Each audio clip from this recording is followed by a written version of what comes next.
Are you a podcaster? Maybe you've got that big idea and you're looking for a network to join.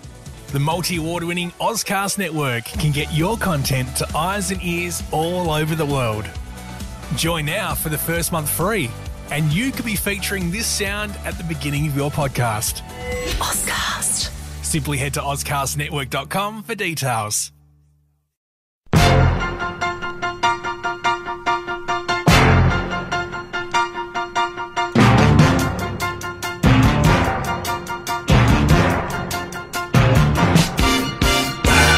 Hi everybody, I'm Jeremy Cordo. Peter Clayton's behind the camera.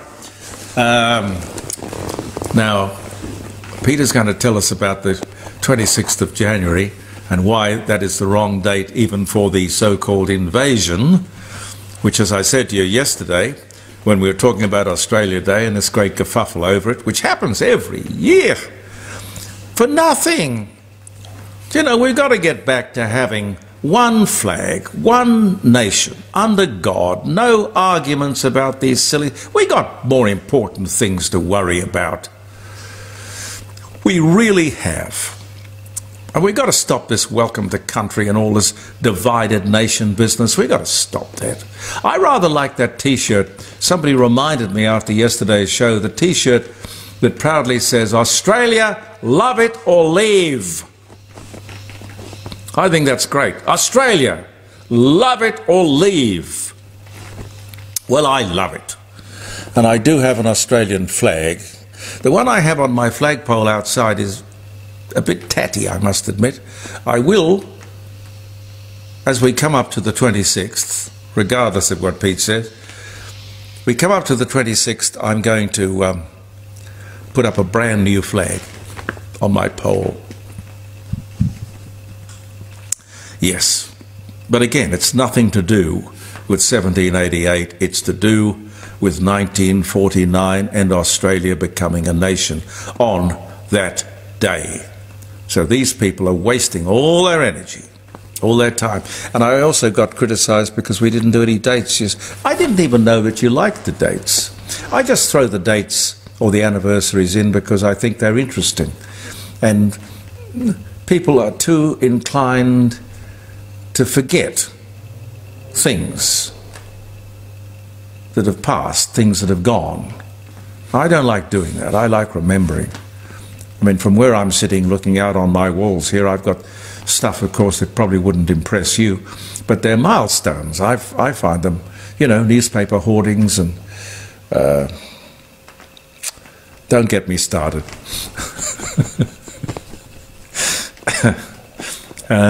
It's an addiction. Collecting, I mean.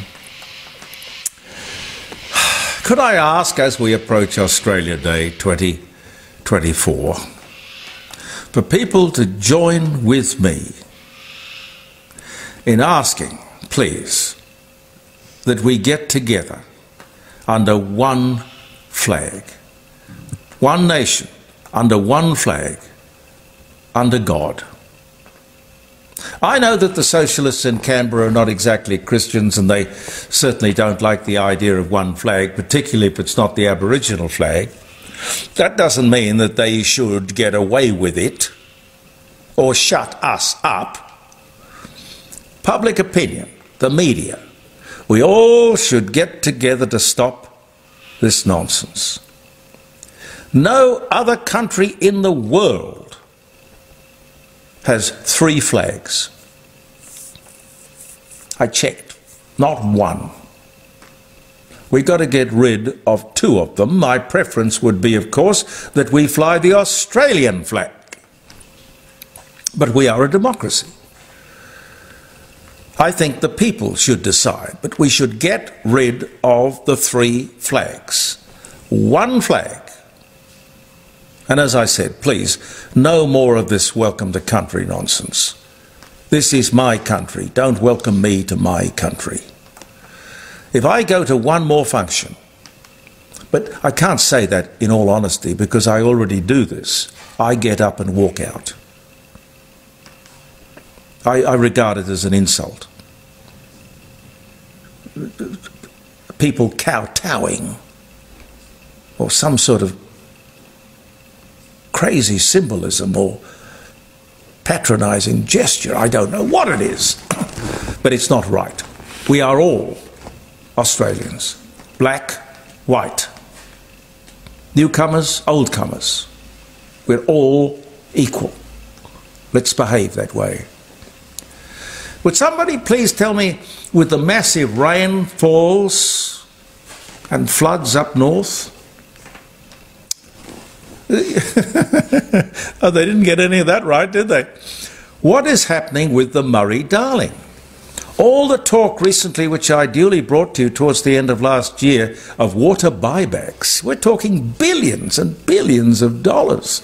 Taxpayers' money. We're buying back water for the health of the river. The river's healthy.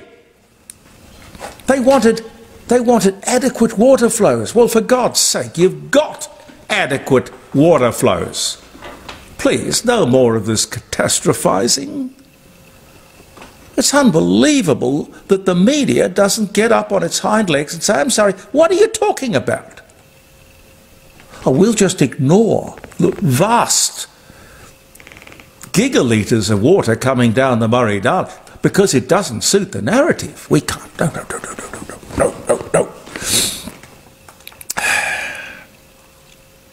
Another story I saw the other night. Because just about everybody in Papua New Guinea is on the public payroll. Did you see the pictures? The footage? Amazing. Amazing. Because of a payroll glitch. They were a few dollars short in their pay packets, apparently. So they riot. Not only that, they burn down the joint. They loot the shops. 22 people killed. And the police were no better than the marauding mass. In fact, they were involved. These people, totally dependent on Australian aid. It costs us a shade under $500 million a year to support this nonsense. I mean, we know we've known for years. We should have something better to do with our money. The place is lawless and corrupt. Always has been, always will be. I tell you what would straighten them out. You know, West Irian, which is the border, right? The Indonesians reckon they own the whole thing.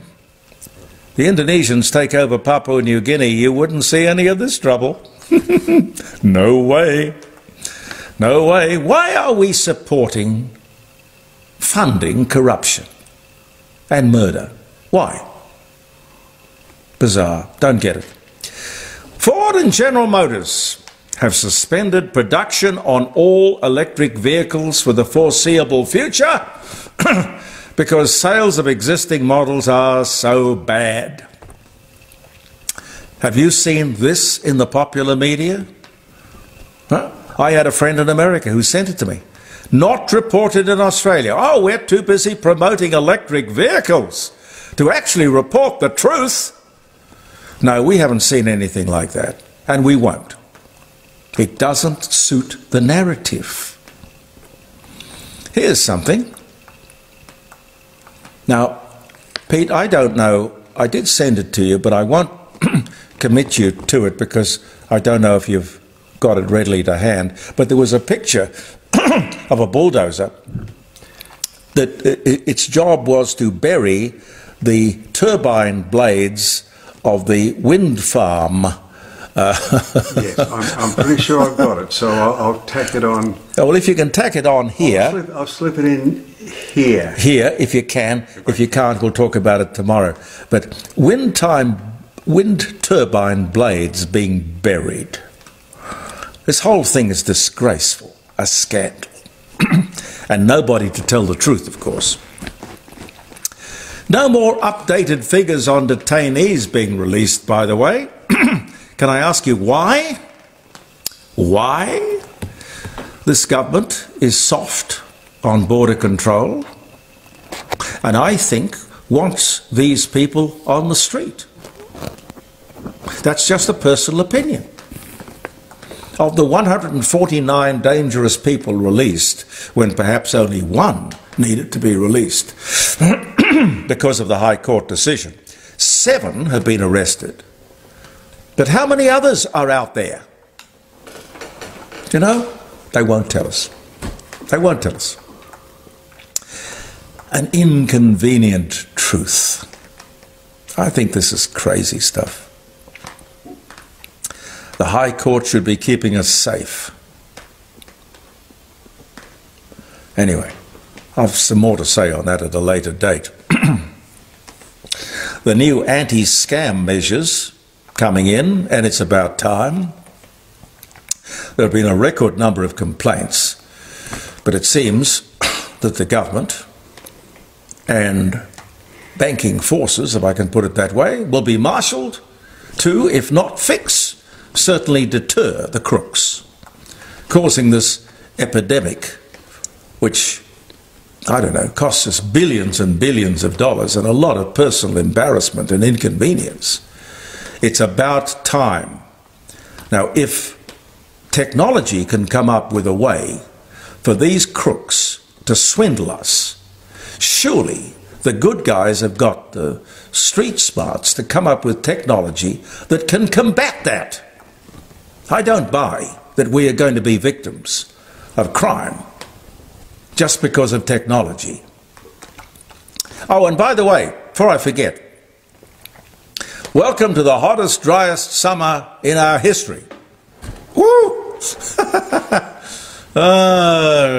Talk about catastrophizing. The hottest, driest summer in our history. Bushfires and drought. This was being chucked around before I said Happy Christmas to you last year. What rubbish. Water everywhere. Cyclones, storms.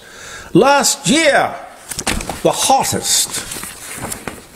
Last year, the hottest. This year, they predict to be hotter. What again? Absolute rubbish. And not one journalist questioned these stupid statements. I'm sorry, what's the science behind this? Why are you saying that? Can you prove what you're saying is it's like the it'll never rain again scenario? Can't think of that fella's name. Tim.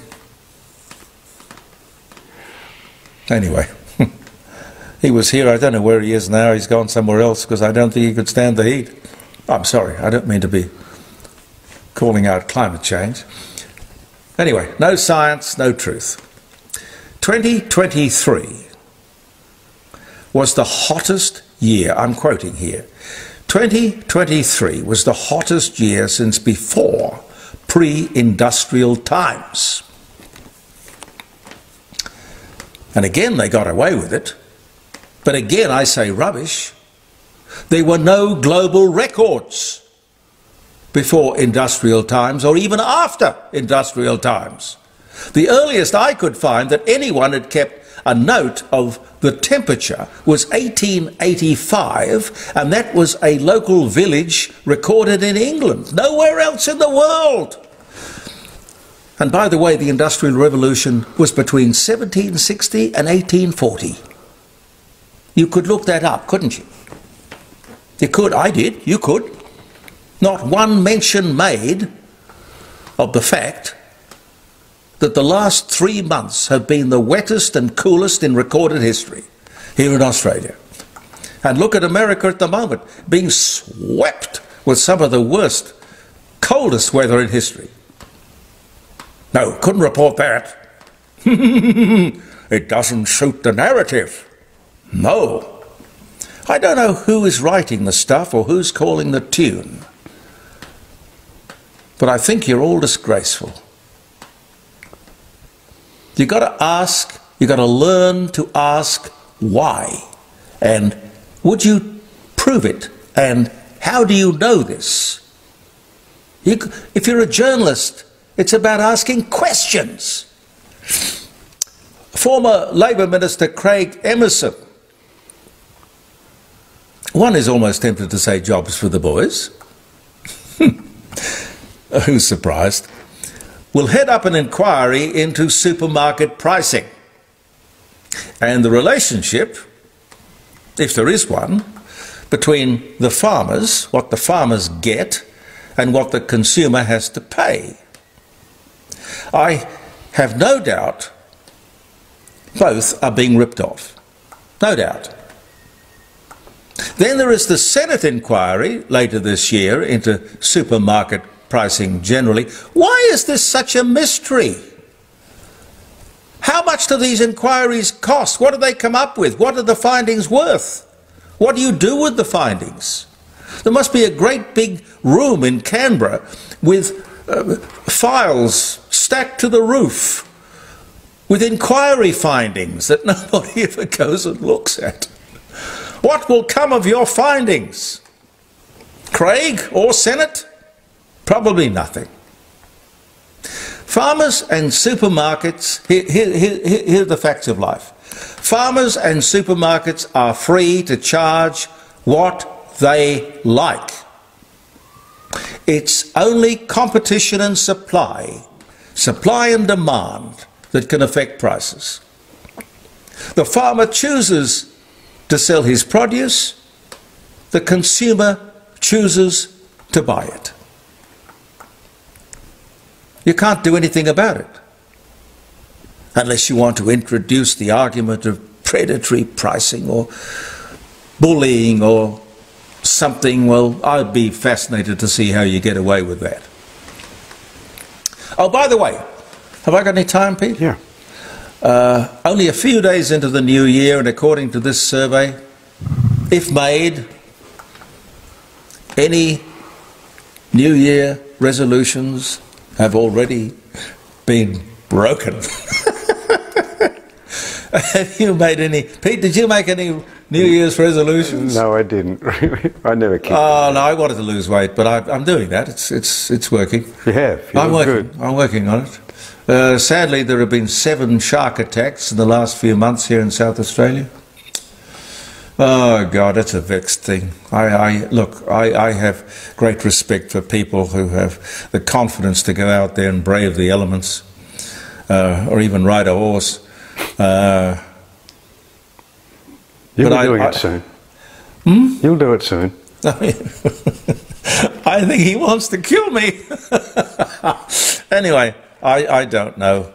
It's no laughing matter, but the bottom line is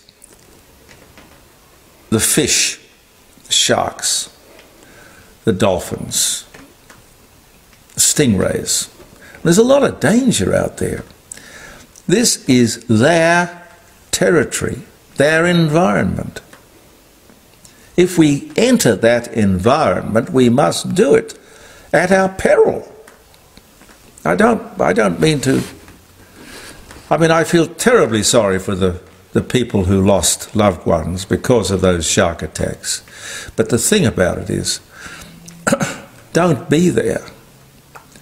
Don't be there. If that's too simplistic, I apologise. I don't know. I want to talk to you tomorrow about the terrible state of our health system here in South Australia, but it's really basically only an indicator, quite frankly, of the terrible health, the terrible condition of our health services around the entire country. And I blame Medicare. Medibank before it, but Medicare presently. But you may disagree with that, and on Friday you're more than welcome to give me a ring, 9 to 12, jeremycordeaux.com, and tear my ears off. Rip my ears off if you want to, if you disagree, if you think Medicare is the greatest thing since sliced cheese. Well, we will disagree, but we'll do it politely. The first fleet, yes, you've looked. The first fleet arrived at Botany Bay. That's right. On either the 18th or the 20th. There's two conflicting dates. They found Botany Bay to be inadequate. Too shallow, poor water supply, and poor soil quality. So they would have gone ashore. But yes, they went to, then they decided to move to Sydney Cove. Now, you say the date was wrong. You say it wasn't 26th of January. That's when they went to Sydney Cove. That's right. The fleet arrived in Australia on the 18th or the 20th. But they hoisted the flag and they took possession in the name of Britain with the flag and the salute, Probably the guns on the firing and the 26th, whole... Yeah. But as you said, Australia Day relates to The Citizenship... 1949. That's right. It belongs to the Citizenship and Nationality Act, passed on the 26th of January 1949. That's when we became a nation, and that's why we should celebrate Australia Day on the 26th. Now, you know what I did, Pete? I went to all the trouble. And you didn't do the dates on... No. I went to all the trouble to get reading glasses. And I didn't bring them down with me. Okay. So just let me labour with this. I'll bring them next week, I promise. I mean tomorrow. What are we? January 16. André Michelin, French industrialist. You know the Michelin tyres and all that? Publisher of the Michelin Guide. Born in Paris, he died in 1931, but born this day in 1853. Ethel Merman, American Tony and Grammy award-winning stage and, well, a great star. Ethel Merman, 1908. She was born in Astoria, New York City. The refrigerator car was patented by William Davis, a fish dealer in Detroit, on this very day in 1868. Golly. A refrigerator car. Phil Spector, American record producer, The Wall of Sound, and unfortunately, sadly, convicted murderer, dies of COVID complications at 81. It was 1921 on this day. NBC presents the 440th and final showing of the Western series Bonanza. I liked Bonanza. I thought that was a really good show. Well, it went for a hell of a long time, didn't it? 440 shows. That was in 1973. Christopher Columbus leaves the New World and sets sail for Spain in 1493. On this day, he went back home to Spain. 1941, there was a US admiral by the name of Bellinger who warned Washington of a probable assault on Pearl Harbor. On this day in 1941. It wasn't until, of course, the Day of Infamy, which was December, I think it was December, wasn't it? Don't know. I don't have the figure in front of me, but anyway, it was much later in the year, towards the end of the year, that the actual Pearl Harbor bombing took place. Carole Lombard, whose real name was Jane Alice Peters, American actress, My Man Godfrey, To Be or Not to Be, dies in a plane crash. She was just 33 on this day in 1942 and broke Clark Gable's heart. India begins to vaccinate its 1.3 billion population for COVID. It was 1921.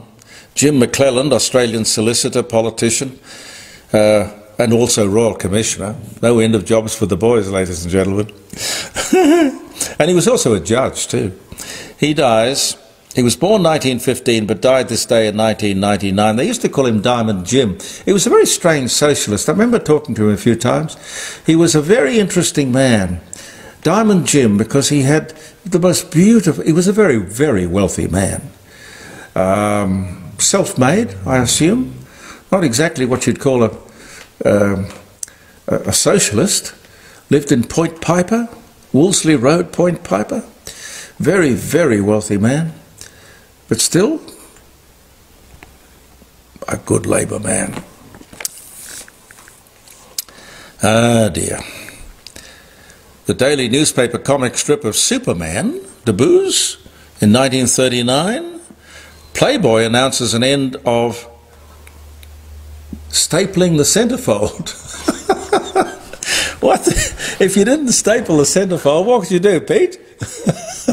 I've got an old one over there. I got a vintage... I must have a look at it one day, because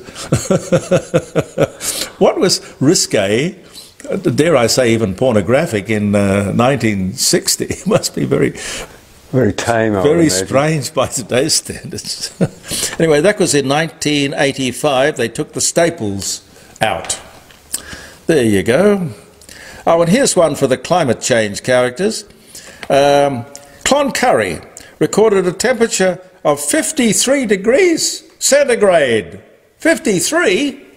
That is 128 degrees Fahrenheit.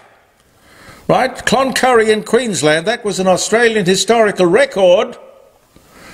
And that was just at the end of the Industrial Revolution. God help us. 1889.